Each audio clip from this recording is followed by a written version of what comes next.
The topic that we have chosen for this meeting is quite an interesting one. It's called Present Evolution and Self-Abidance. So, when we actually look at our present evolution, it is quite obvious that all of us are actually present right as today. And this is basically what we are relating to, that when we are active in our day-to-day lives, right in the present, that actually relates to our present evolution.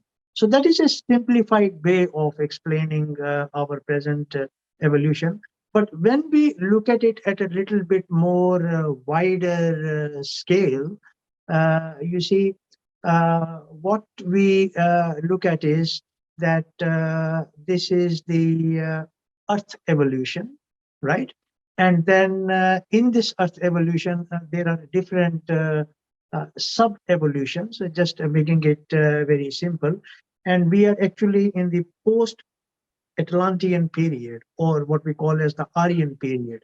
Now, this post-Atlantean period has got seven subroot races, and we are the fifth subroot race, right?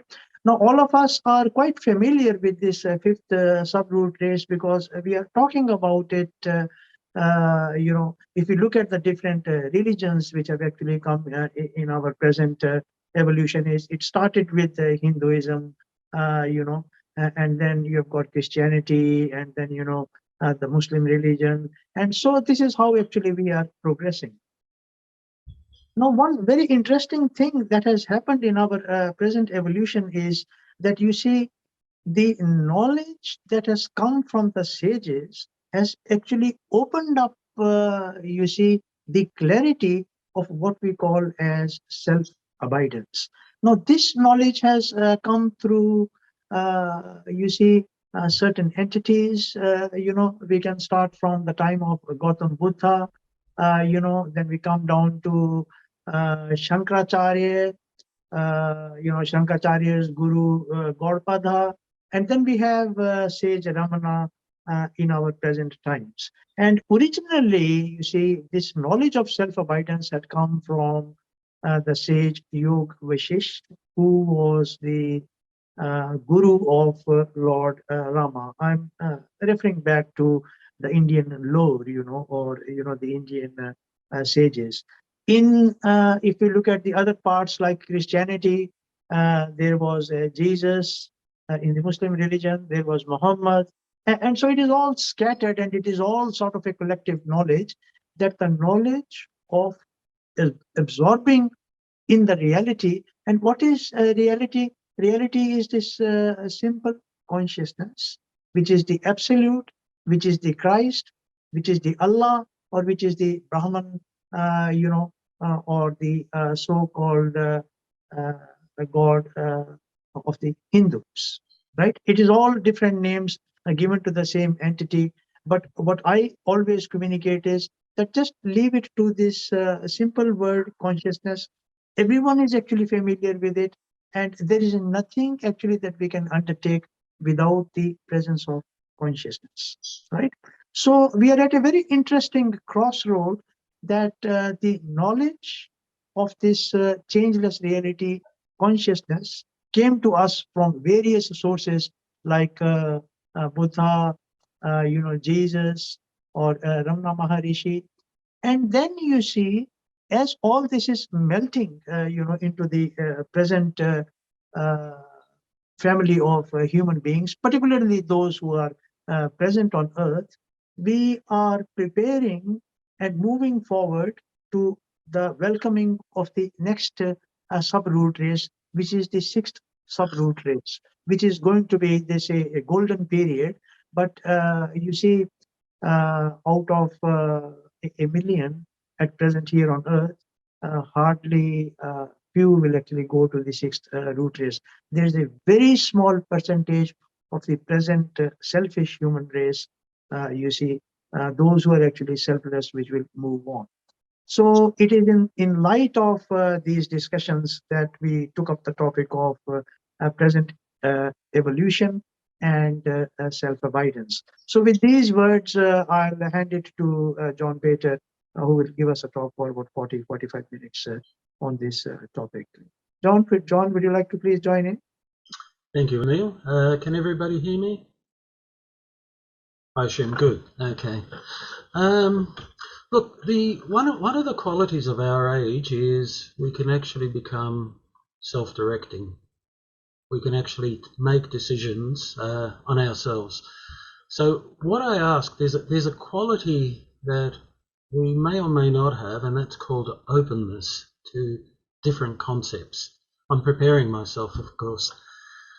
And this ability to have an openness was not there all the time. Many times we took on the colouring of wherever we lived, whatever religion we had. So we've actually evolved to the point where we can make a choice.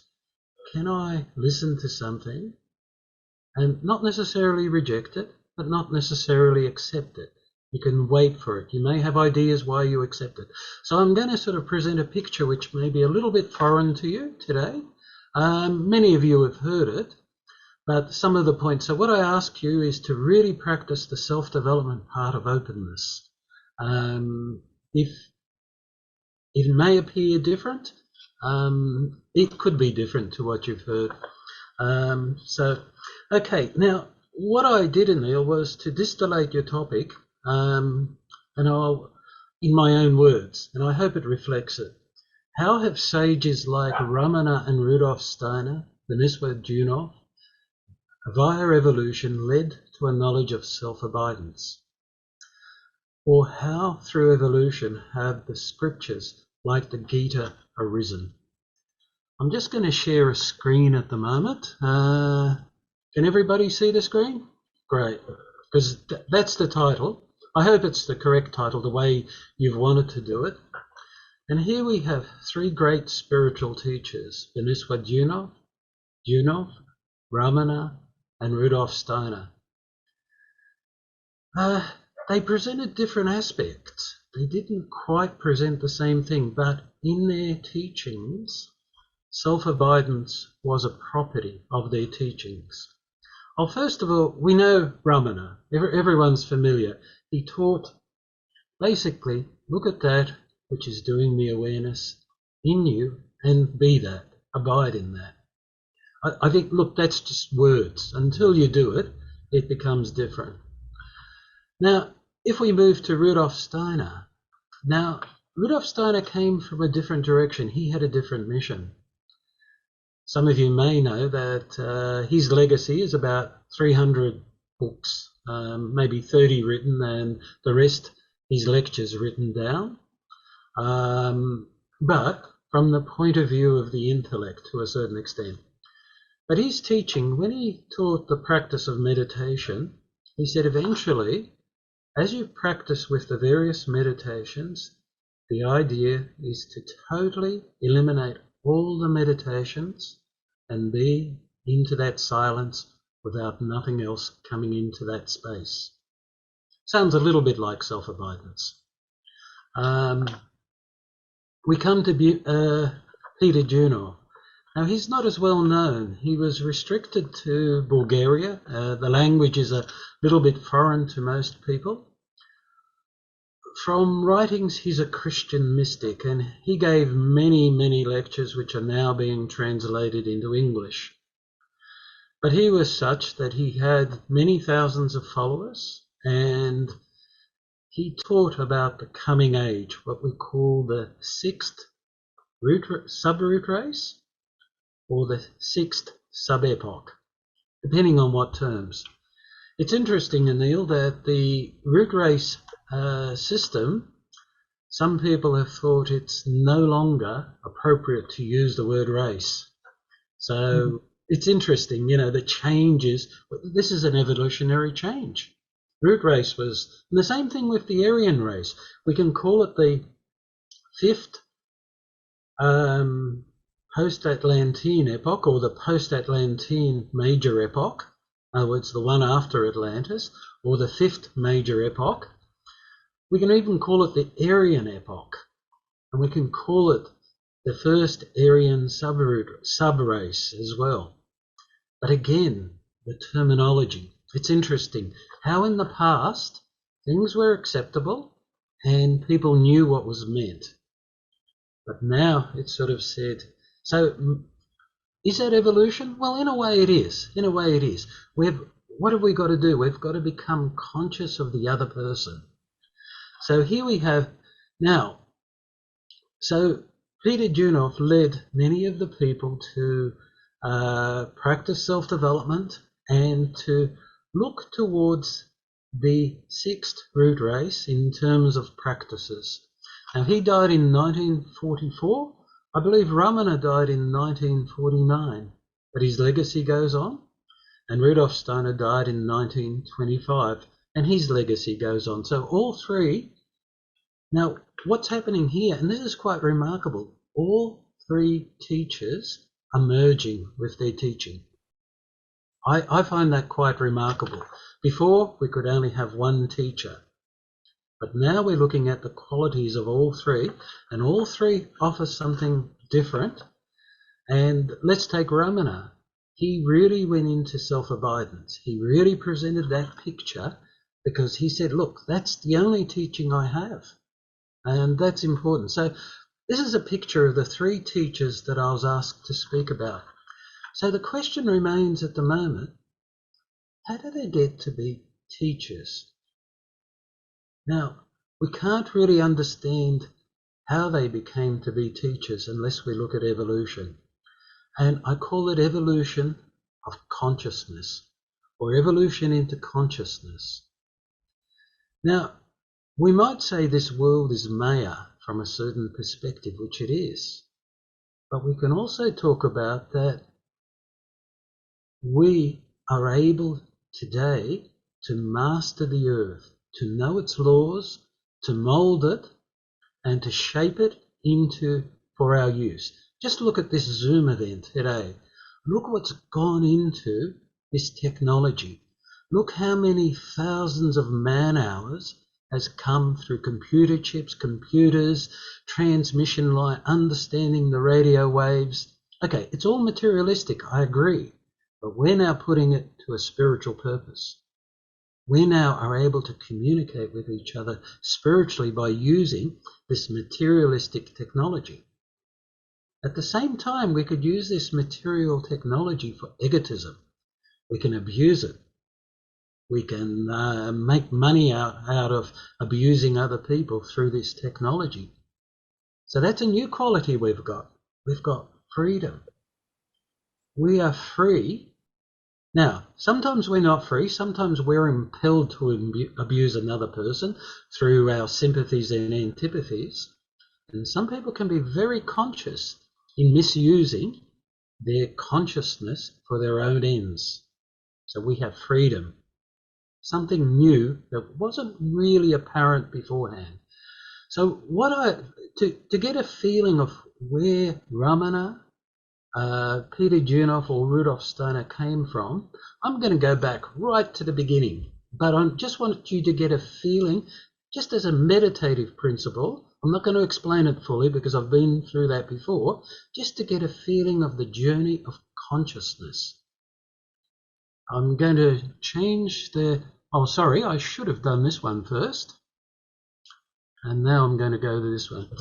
I think those who've been here before can remember this diagram, but I'll just go through it briefly just to talk about how consciousness is journeying within us as human beings.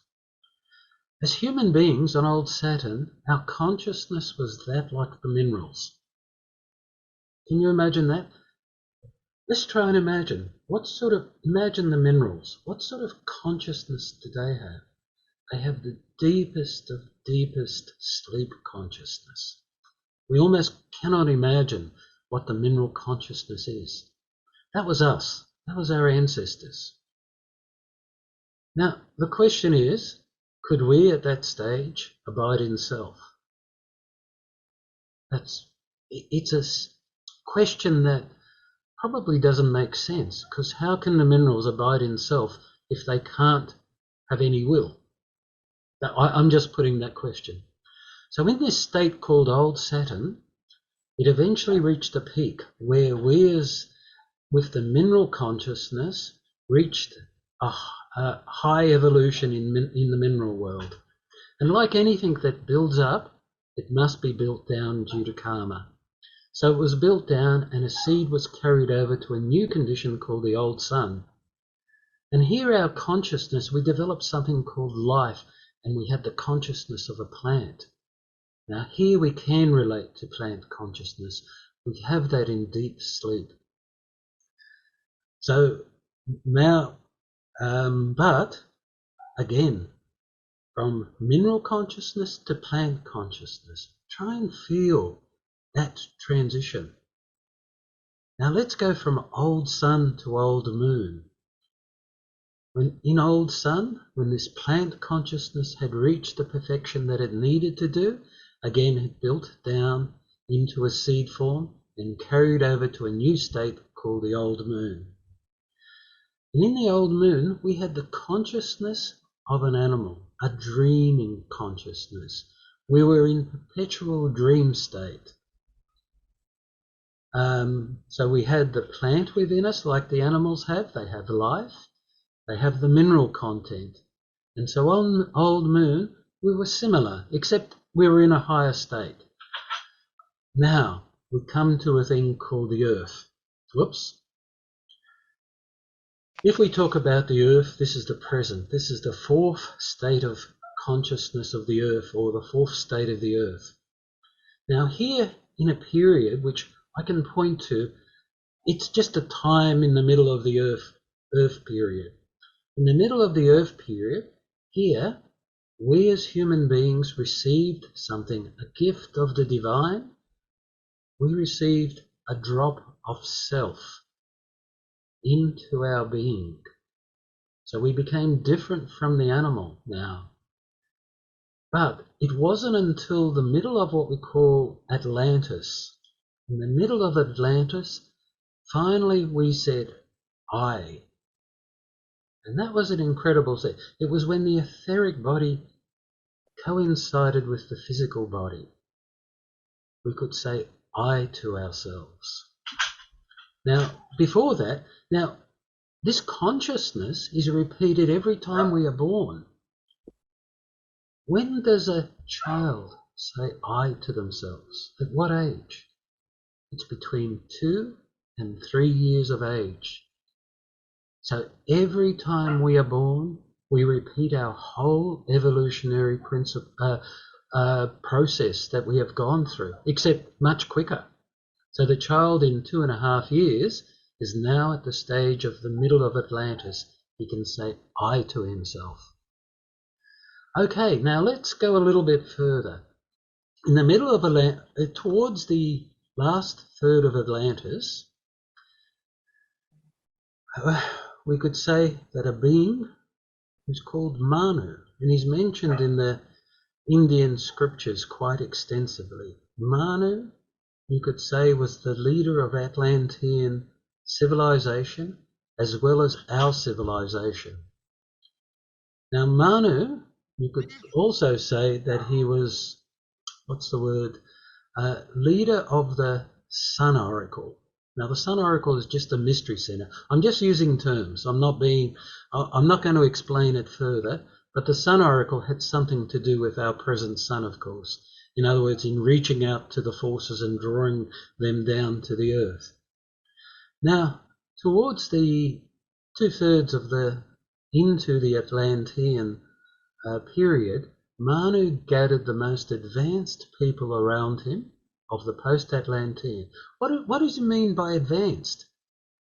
It means they had lost their natural spiritual perception of Atlantis. They still had it, but it became more, and the earth became objective. They could see the earth clearly. Now the normal consciousness of Atlantis, what was that like? That was kind of misty, vague, no sharp outlines. What did the Atlantean see? He saw the spiritual behind an object.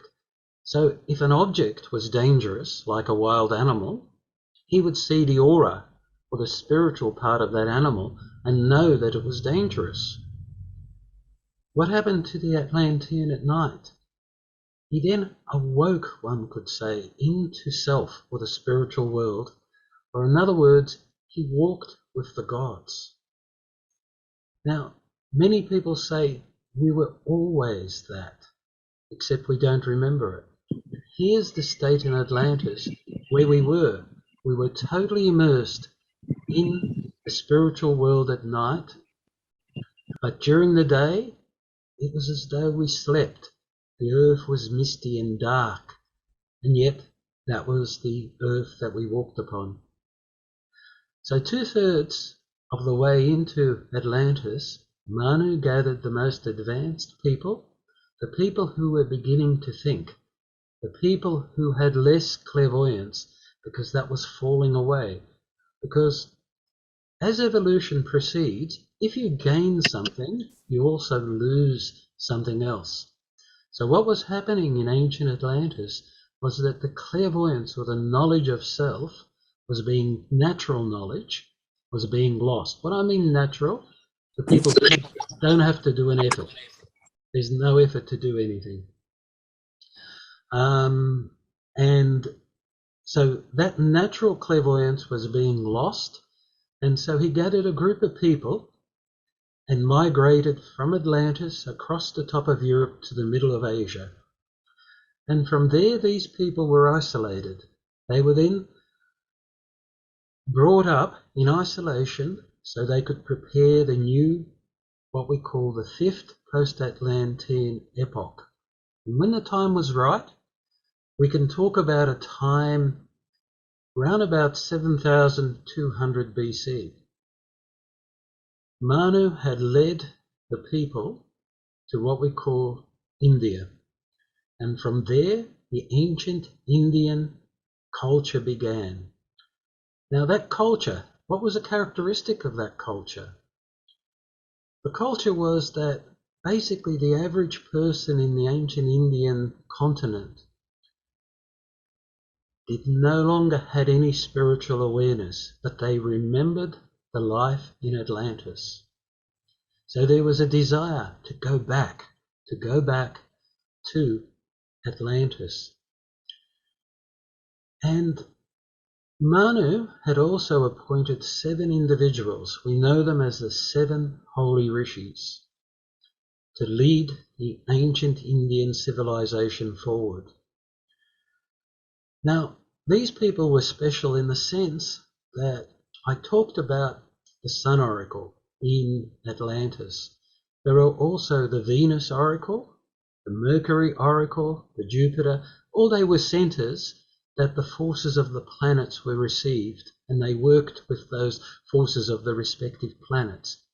But the leaders of those oracles left their etheric bodies, and these etheric bodies, anything in the spiritual world that has been achieved is not lost. These were given over to the rishis in ancient India and were woven into their own. So what did that mean? It meant that when they spoke as if spiritual beings were high spiritual beings, and great wisdom was flowing from them into the people of ancient India. And from their teachings, yoga commenced, and religion, and also you might say, the mighty Vedas in their true form were given to the people of ancient India. And from there on, many thousands of years later, these were written down as what we know as the present Vedas. But from there, these teachings flowed into the ancient Indians. Also, what was taught there was that the world is Maya. Look to the spirit. Go back to the spirit. So there's a teaching where many things become understandable, where you know where it arose from. It came from ancient India. Now, each period has its leaders of mankind. From there, the fruits of the ancient Indian civilization flowed to the rest of the world. And a new center commences, and a new center commences. So we can look at a period, well, if you want an exact year, Because Anil, I think you asked me for the date, so I'm writing them down there. But 5067 BC, the ancient Persian civilization commenced. Why do I use almost exact dates? It's almost hard. I'm using a period of 2,160 years. This is when the effects of a star sign change. If you notice up here, the star sign changes from Cancer to Gemini. I think that's Cancer, yeah, to Gemini. So not the actual sign itself. The sign itself comes much earlier, the star sign. So we're entering the sign of Aquarius, but until the sixth subrace occurs in 3,573, that's when the effects of Aquarius will occur, in 3,573 AD, where the new age will commence. So what I'm saying is that the forces from our planetary system, from our zodiac, flow into the earth and influence our civilizations. Okay, so there's a degree of consciousness. Here the ancient Indian started to lose their natural clairvoyance, but became more aware of the world, but still regarded the world as Maya. But let's go now to ancient Persia. Manu also directed the ancient Persian civilization. From the same place from Central Asia, he then directed peoples to migrate to the area roughly around the current Iranian sort of area. But here's something different here. Here the earth was looked upon and was taught to be a place of work, to mould the earth. So the ancient Persians, you could say, were the main ones that commenced agriculture on the earth. But their actions were directed from the spiritual world. And who was the leading figure in ancient Persia? We can talk about, if you read a bit of history of religious teachers, in there was a person by the name of Zarathustra. And he taught about good and evil, a duality in the earth, Ara Mazda and Ahriman. Now, according to Rudolf Steiner, Ara Mazda, you probably have heard of a being called Vishnu Karma, the architect of the universe in Hindu literature. Not that known, but he's known as Don't want Pardon? Have you heard of Vishnu Karma? Karman? Now, he's known as the architect of the universe.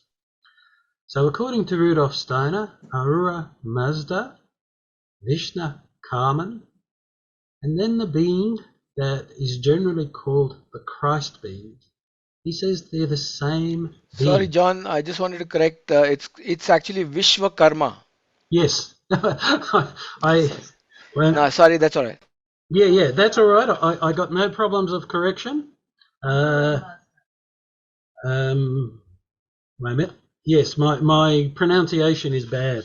I've got it written down the right way. But anyway, the three are supposedly the same. I'll let you think about that, whether they are or not. But as far as I can see, what's called one term in one age and another age and another age sometimes can be equated. Like I think the word deva can be equated to the word angel. Now there's another word, and I don't know if that's in Hindu or just Theosophical literature or Tibetan literature, Dayan Chonan. Now these beings can also be equated to beings called seraphim, cherubim, and thrones in the Christian religion.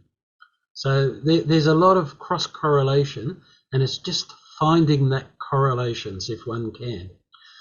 But anyway, this individuality of Zarathustra, he was also inspired by Manu. It wasn't as though he did it on his own. I want you to look at the progression of consciousness to when we get to the three spiritual teachers.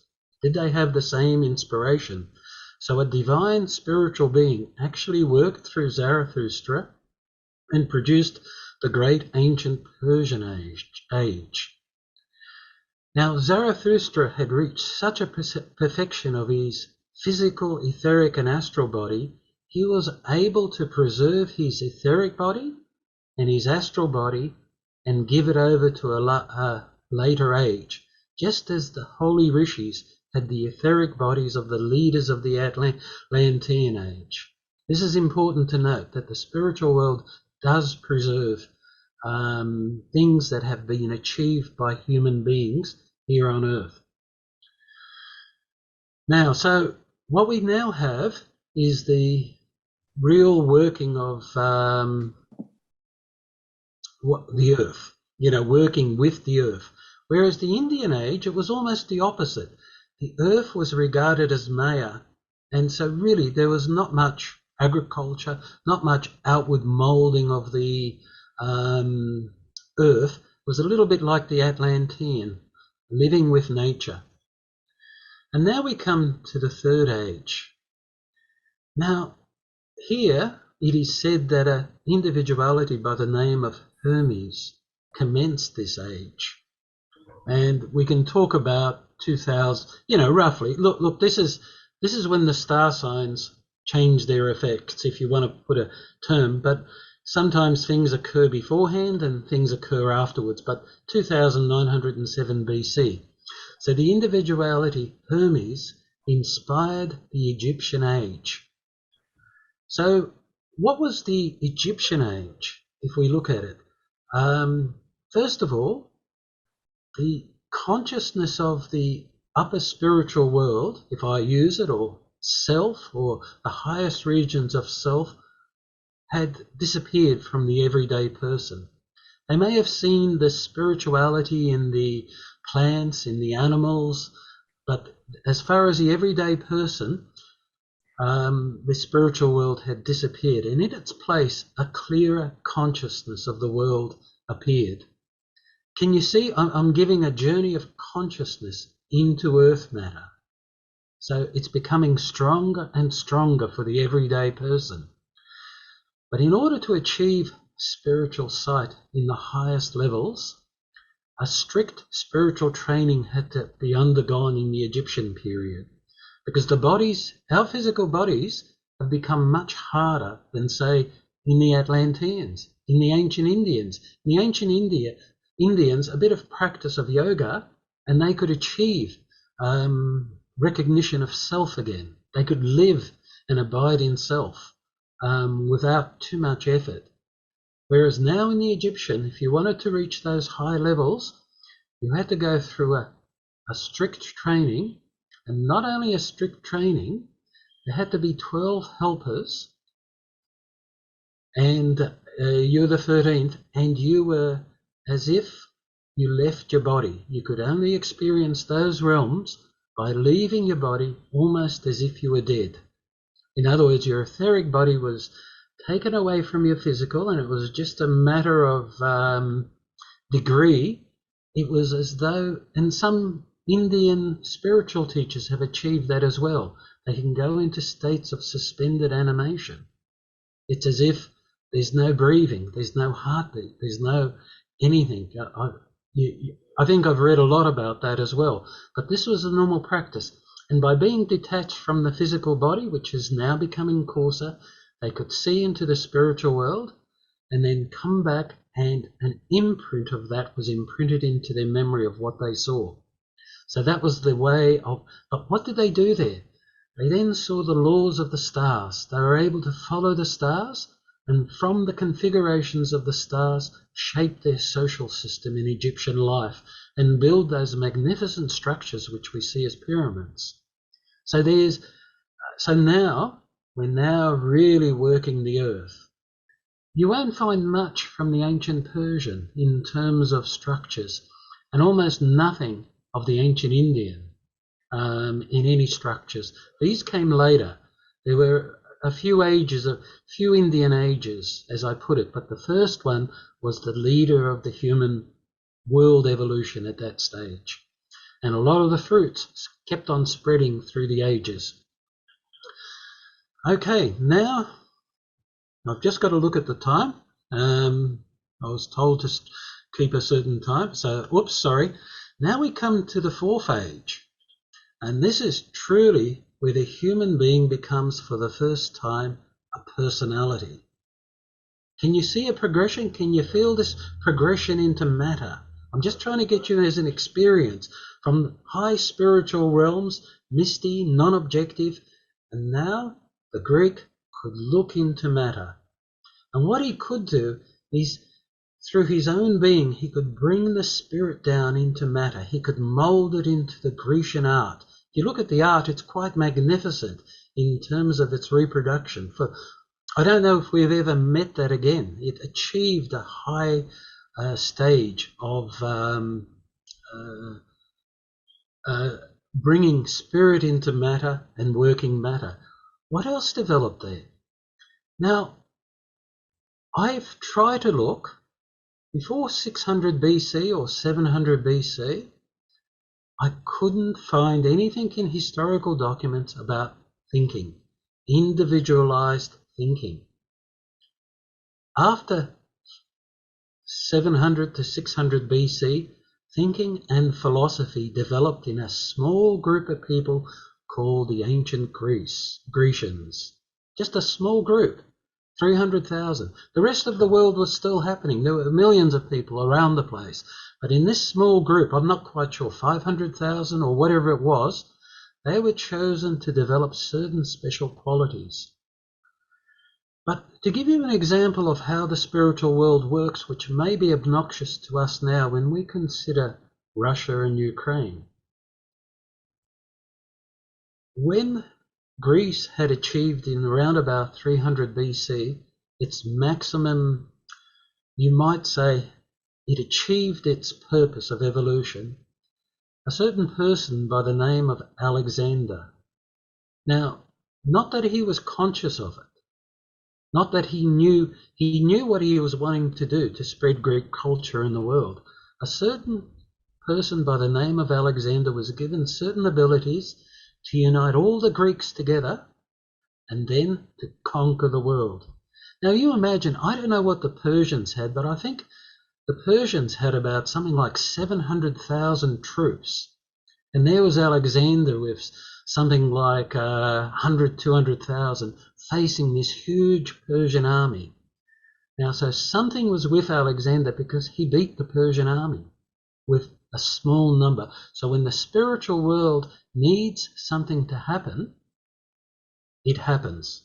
It gets the certain forward. Now, you can talk about Alexander's tactics and everything else, going for Darius the king and cutting him off, and therefore the whole Persian army broke up and everything else. But the point is, certain individuals are chosen to progress world evolution. So what happened after 10 years? Alexander died, but he had conquered the world, including parts of India. What happened? Greek culture spread. Whatever they achieved in that small island nation or that small country, it had spread over the world. That was magnificent. Now, also in this time, at a time when mankind's consciousness of the spiritual world had reached its lowest point. Now, I'm not saying all over the world, but roughly around where things were happening, the Middle East, the Roman Empire and all that. Around BC, we can talk about roughly that a event happened where the being that I told, Vishnu Karma, Ahura Mazdawa, I've got to pronounce it, VJ, properly, or the Christ, incarnated into a physical body.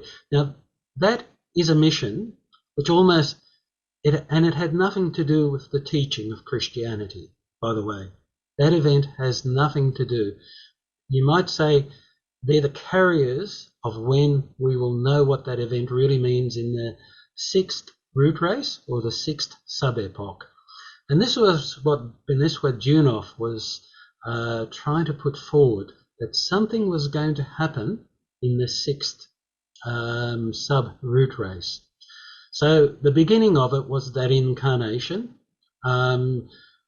Monumentous from a point of view that it was kind of a non-event for most of the world as a physical event. But for some reason, and I put it this way, that the whole civilized world was affected by it, and many things happened through that event, through Europe, through whatever. And we could say our present civilization, even the materialistic life we have, is due to that event. But again, that's another topic, totally different to what we're gaining on there. Now, our present age. Now, this is an interesting thing. We really have actually gone further into matter than what even the Greeks did. We have even been able to draw out the laws and forces of, you look at, as I said, this computer, this all the technology we have around us, and we're able to shape the earth. Our consciousness has become so strong, we could even say that's a negative aspect, because by becoming strong with consciousness and having freedom, we also can do much destruction. And Anil talked about the potential for that destruction in the coming of the sixth root race, which is, if I use 3500 AD. So at the moment, we have a consciousness that has the potential for freedom, and never before in our history did we have this potential. We're only a little way onto freedom. We're not free, because we all have our folk, we all have our culture from where we come from. We're driven by impulses as males, as females, ambition, egotism.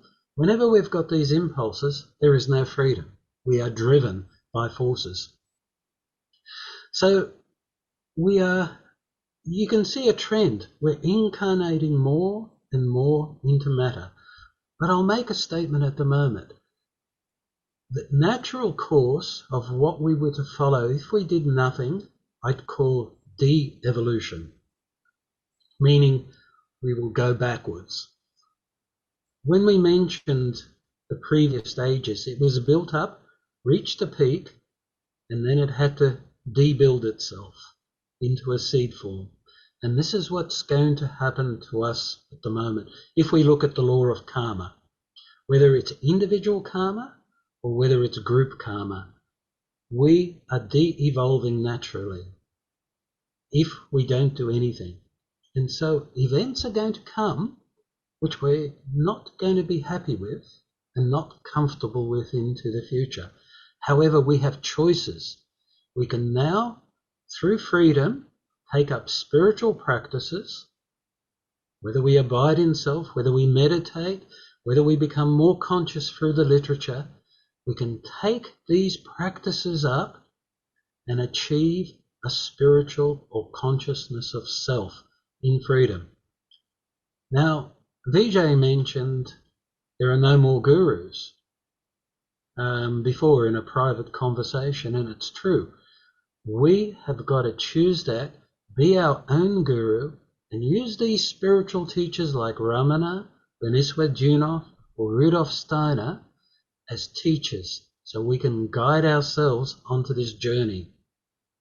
Now that's sort of the Sorry, John, can I please, if you don't mind, yeah. make a slight correction on that, because um, when we were discussing the point about gurus, I didn't say that there are no gurus. I said the guru is actually residing within each individual, That's and because of the desire for the need for the teachings, and the intensity of wanting to know the truth, the the mind needs to have some manifested form to be able to grasp that teaching, because in the unmanifested form the mind cannot grasp it.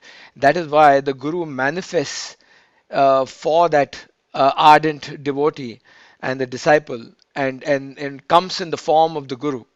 You can call him the teacher, you can call him anything you want, but the guru is residing in the heart, manifesting outside as the manifested guru. Sorry, no, please that's all continue. right. That's all right. Yeah. Oh, look, what I kind of meant is we do choose these days. In other words, It is, I mean, it is because of the desire of the disciple that the guru appears. Yes, yes, Yes, yes. yeah. So whether you call him teacher, I'd call them teachers, but one can call them gurus because it's different. Guru means teacher, isn't it, in one way? Let's that's a different topic. Let's not get into Okay. that. Okay. So Let's conclude the with that, let's conclude your discussion, yeah. John. No, that's right. Okay. So all I could say is that we're looking forward to the common individual wisdom and brotherhood that Anil was talking about in this sixth stage, and that's to come. But it's going to be a further enhancement of consciousness. But now we need to participate. We need to be conscious in freedom. So I'd probably like to end with that. Oh, well, I'll say one more thing. The age, how this age will end, it will end in a social catastrophe where those who haven't made it will be raging against each other. We can call it the war of all against all. So there'll be the ones who have evolved themselves consciously, i.e., achieved self, or alternatively, if we do nothing, then there'll be destructive forces. Because when you build up something, the karma is such that it's got to be built down again. That's the karma of progress and then a build down. But the seeds of it go on into the future, into the sixth stage, which Anil calls the sixth root race. And so if I could end it on that, I shall leave that for now. Thank you. Okay, all right, yeah. Thank you, John. So that was quite a good insight actually given. The purpose of really having this discussion is that we need to consciously make an effort to grow spiritually. Otherwise, you see, the doors to the sixth subroot race are really not open for everybody, you know as John has quite explicitly, put it towards the end. The effort must come from the individual, and the thirst must be there to grow spiritually, because we don't really have a lot of time really left. We are transitioning now from the fifth subroot race into the sixth subroot race, irrespective of what times are actually being given. The higher masters have pointed actually towards the same reality. So I'll just ask BJG to give a conclusion. Thank you, everyone. Before we start, I'll just offer some prayers on behalf of everyone and one person in particular. ॐ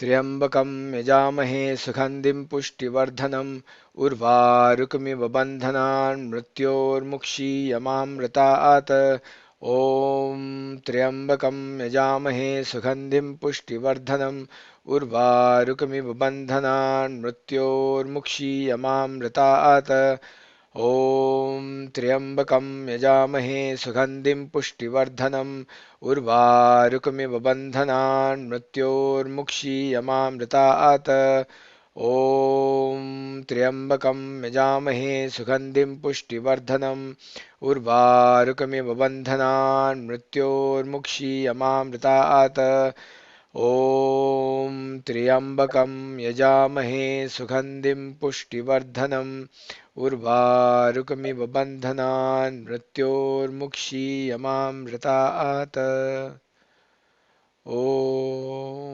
शान्ति शान्ति शान्तिः.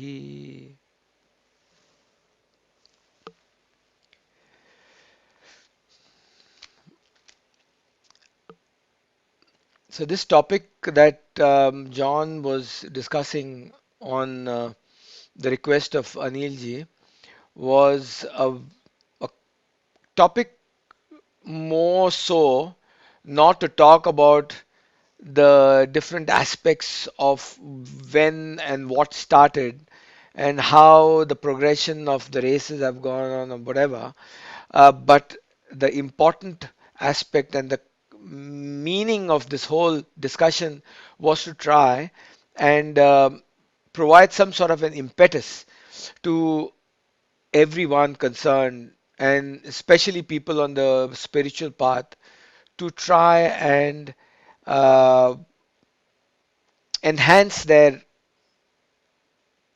seeking and put in more and more effort to try and find out what one's true nature is.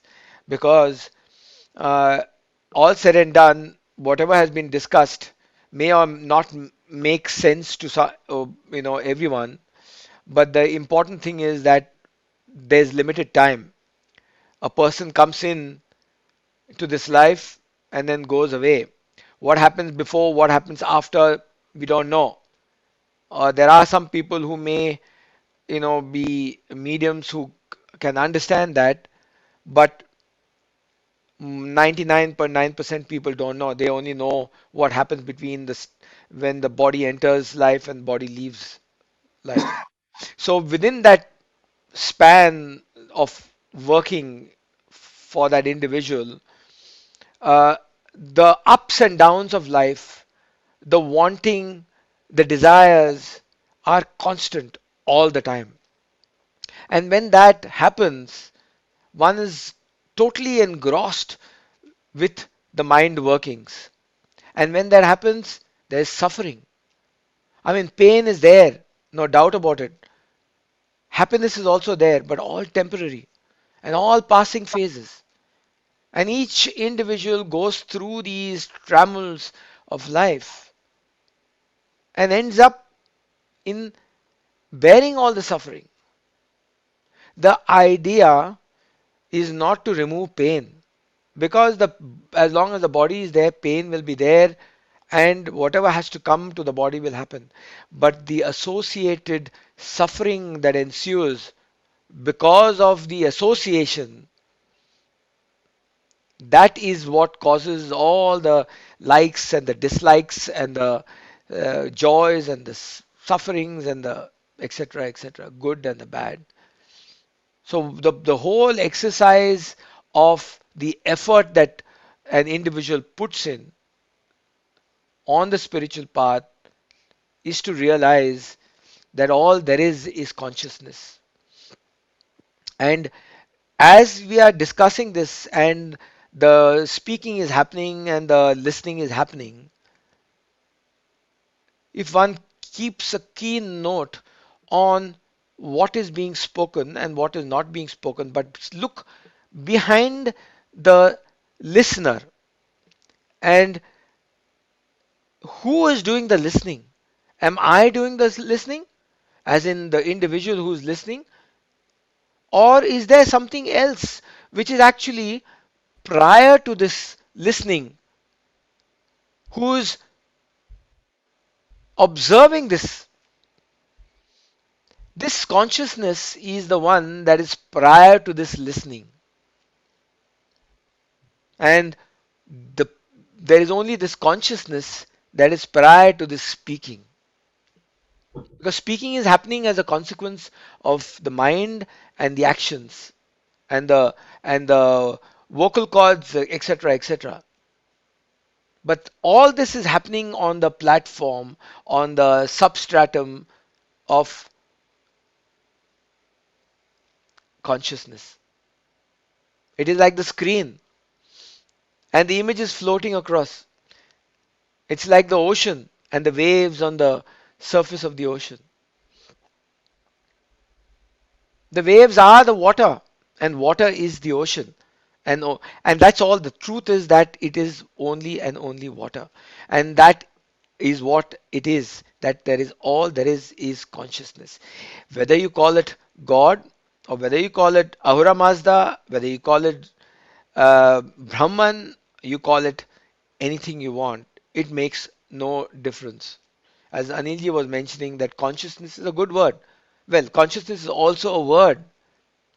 And when we talk about abidance in the self, as self is all there is, that abidance in the self, the word itself is only possible in an embodied form, in manifestation. Because one is not abiding, one wants to abide. So abidance and non-abidance is only in duality. Remember that, because the only and only truth is self. There is only the self. Abidance in self is only there till the point when there is a manifested form wanting to abide. The moment abidance happens, the absorption happens. There is no such thing as abidance and absorption, because all there is self. And self is then functioning through that manifested form and acting. That is the truth, and that is the only truth. If that is taken as the highest perspective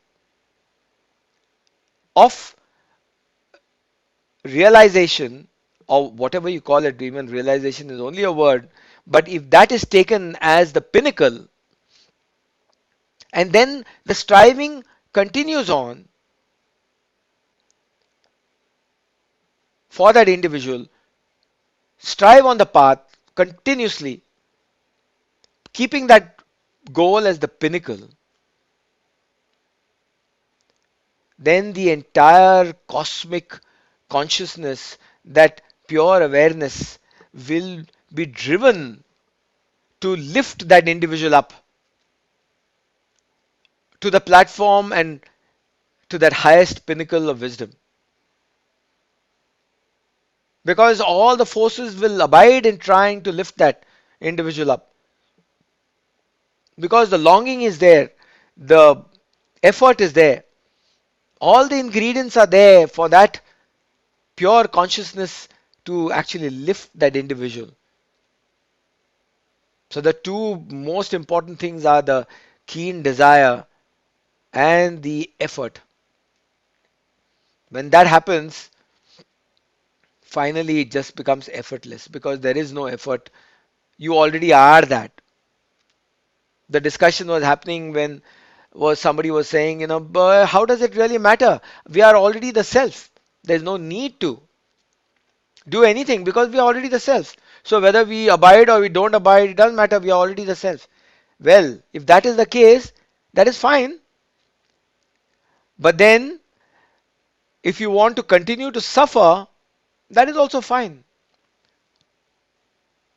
If you want to avoid suffering, yes, then you have to make some effort. But if you find that suffering itself is okay, and one continues to go into the suffering and wallow in a pool of self pity at one time, and go into a joyous abandon when something temporary happiness comes about, then one is always going in a yo-yo fashion throughout life, and thinking that one is in a good state. That's fine, there's no harm in that. It's only when the desire to be free from this suffering comes, then the striving starts, and then the effort comes automatically. And all this exercise that we are doing, all these discussions we are doing, is only and only for one thing: for that individual to realize that it is important to put in the effort to be able to lift it up, to lift up that veil of ignorance. That's the only reason. Not to try and provide some extra knowledge, because the knowledge is already there within. It is, as they say, that the biggest obstacle on the spiritual path is not anything else but forgetfulness, self forgetfulness. Because the individual sits down and listens, and they say, this makes sense, and this is very good. This wisdom teaching and this talk about spirituality and that highest goal is very good. And when the discussion is going on, it makes perfect sense. The moment the talk gets over and one gets engrossed in the world, the veil of ignorance comes back, and one gets completely blown away. And that is the thing that needs to be uh, remembered. So the from self forgetfulness to the self, forgetfulness has to drop away. That is what they call about abidance in the self, absorption in the self. Once that happens, there is no abidance and absorption, there's only self. Pure, absolute self functioning, whether it as a body mind or whether as self, doesn't matter. As Sage Ramana said, Bhagavan Ramana said, when asked, "Oh, you're leaving the body and you're going." So he said, "Where am I going to go? Where can I go? Because I'm self, not the body. The body will come, body will go." That is the absolute truth. If that gets absorbed and that self forgetfulness is converted into self, because the forgetfulness through remembrance all the time, through seeking, through longing, through effort, one can become effortless. Hari Om Tat Sat. Om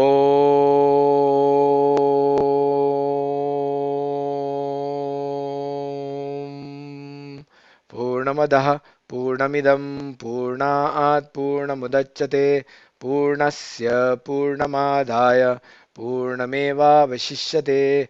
Om Shanti Shanti Shanti. O adorable Lord of mercy and love, salutations and prostrations unto thee. Thou art omnipresent, omnipotent, and omniscient. Thou art Sachidananda. Thou art the indweller of all beings. Grant us an understanding heart, equal vision, balanced mind, faith, devotion, and wisdom. Grant us inner spiritual strength to resist temptations and to control the mind. Free us from egoism, lust, greed, hatred, anger, and jealousy. Fill our hearts with divine virtues. Let us behold Thee in all these names and forms. Let us serve Thee in all these names and forms. Let us ever remember Thee. Let us ever sing Thy glories. Let Thy name be ever on our lips. Let us abide in Thee forever and ever. Let us abide in Thee forever and ever. Let this be the constant refrain by putting in constant effort. Hari Om Tat Sat. Vijay, you just want to open up the floor if anybody has got any questions or wants a discussion related to today's topic. Anyone would like to, is there any query or anything you would like to discuss related to today's topic? As we are recording, so we need someone to please come up with the query. Anyone, Vijayji, coming up? Could I add something to what probably, I don't know if you were saying this, Vijay, but if I understand Ramana and I understand Denis Wajunov and Rudolf Steiner, they had no other influence except through themselves where the knowledge flowed. And I compare that with the past, where they actually had other spiritual beings which worked through them. So now we're kind of contained. So we're kind of different, and I don't know if that's what you were kind of getting at, that through yourself you obtain this knowledge. And I think that's what the three spiritual teachers have obtained.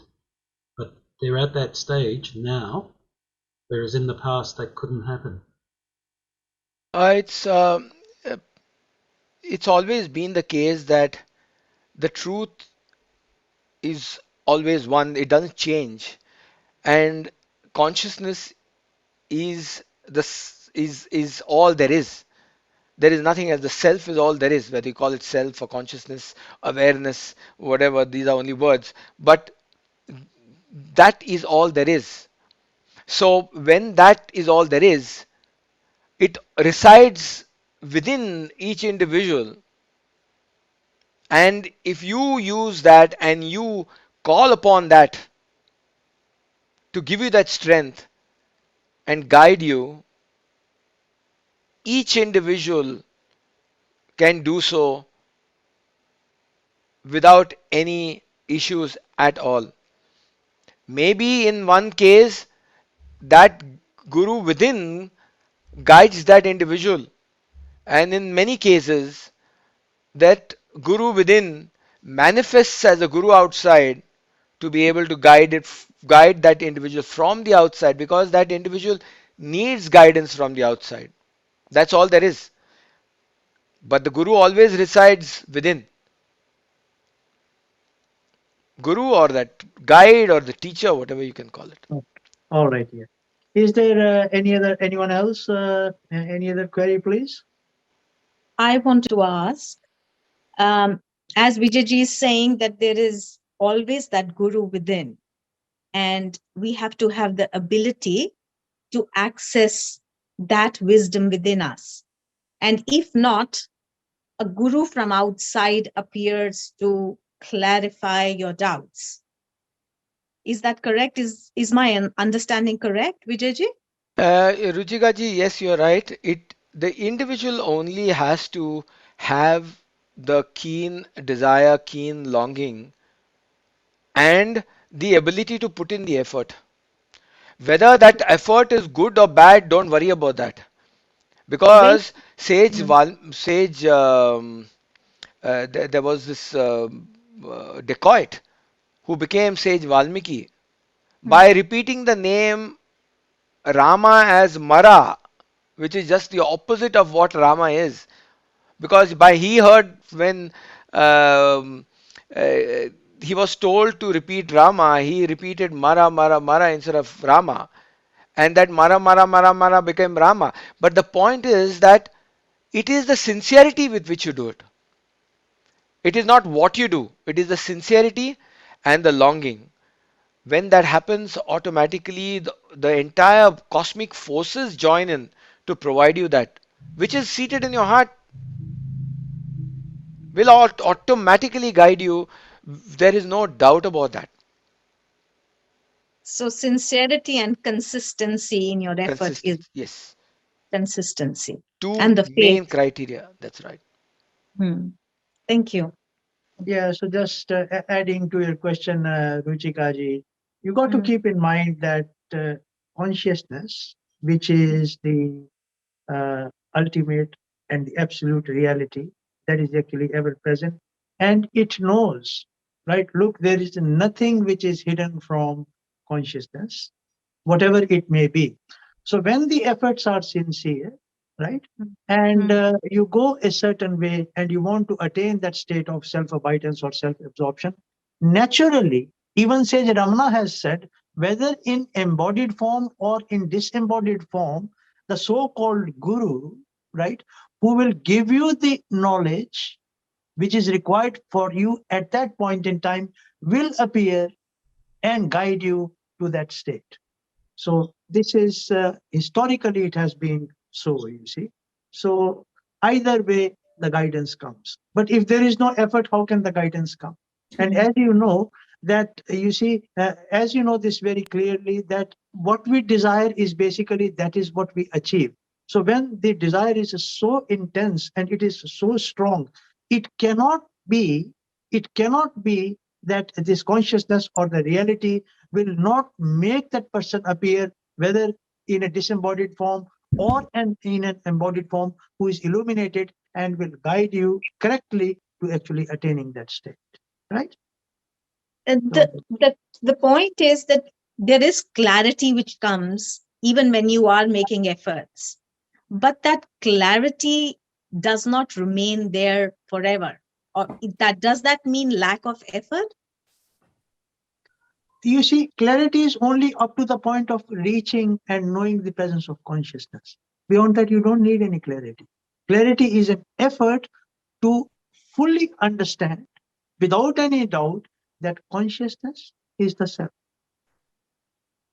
And Ruchika, thereafter, so Ruchika ji, the thing is And when you everything else, And everything else which is there is only connected with consciousness, right? Whatever is connected with consciousness will come and go, but consciousness doesn't come and go. It is always there.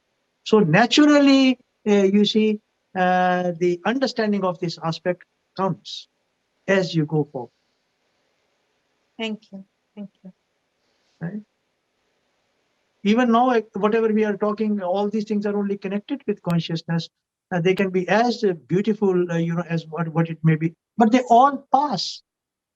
Everything connected with consciousness is going to pass. So consciousness itself has actually communicated to myself that, look, don't move away from the center, don't move away from the central sun, which is actually consciousness. Because consciousness is not an image, and consciousness is not which is connected to something. Everything is connected to it, and this is our daily experience. Even to speak now, the first thing is to be conscious of what one is speaking, and those who are listening have to be conscious to absorb what is being told, right? So, and this is not theoretical, it is something that you can experimentally actually look at and see that yes, that is actually correct. So hope that answers your query. Yes. Thank you. Thank Okay. All right, Ruchika ji. Sorry, Okay. this is here and here. Can I ask a question to Vijay Bhai? Pose to Yes, Anil. yes, please. Yes, please. If I'm conscious, if I'm consciousness, and if I say I am self, I am in the conscious, I'm inside the bubble. So who am I praying to? All the prayers you're doing, you're saying, I'm gonna sing glory to you, and you say all these mantras. Who are we praying to? Kiranji, this is just a very simple answer to this, that there is the reality, right, which we call as the changeless reality. The other aspect of that reality is what we call as the changing reality, or the manifested aspect of that reality which you see, right? In that, the reality itself has presented itself as this manifestation of space, time, forms, and functions, and to put it in simple words, images, right? So when you look at the ocean, where does the wave arise from? It arises from the ocean. Where has the entire family of human beings arisen from? Everything rises from consciousness, it is sustained in consciousness, and everything dissolves in consciousness. So when you say, who am I praying to? The first thing is that consciousness itself has come out and is active as this so-called individual. And when we are in the manifested, changing aspect of reality, then this is what the world is, and this is what the life is, and this is what you pray to, right? So it's a very simple answer to the query that you've actually raised. Okay. Any other queries, please? Any other questions? Vijay, Mm, you want to say something? no, that was a very good answer, because that's the truth. Because there's no difference between the changing and the changeless. It is the same. Okay. Anyone has got any other questions, please, or anything you would like to discuss related to today's topic? Keep in mind that today's topic was fairly complex in the sense that we are talking about present evolution and self-abidance, right? So similarly, in the manifested form, we are continuing to progress in our evolution. But what Vijayji has said, that the changeless reality remains the same. When we transcend to the changeless reality, then only we fully participate in this so-called changing reality. So with these words, we will bring this discussion to a close, and we will meet again next month in September, which will be the second last meeting of this year, and then finally October will be the last meeting. So once again, pranam, and thank you to all of you for having given your valuable time and having participated. I hope that this has assisted all of you, to go further in your spiritual journey. And we were joined by quite a few spiritual beings, including those who are very close and near and dear to us. So once again, thank you very much.